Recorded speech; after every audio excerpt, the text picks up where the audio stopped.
Vẫn là khu công nghiệp Nam Tân Nguyên, vẫn là công ty điện tử Shinjin.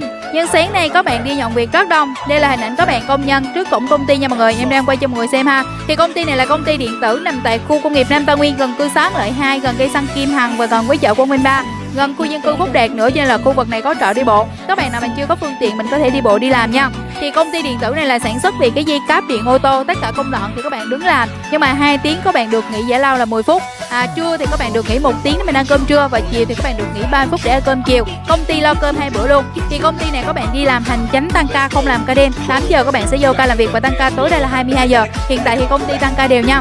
Môi trường làm việc ở đây là môi trường máy lạnh.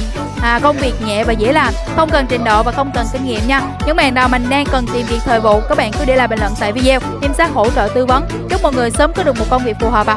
Xin chào và hẹn gặp lại tất cả mọi người.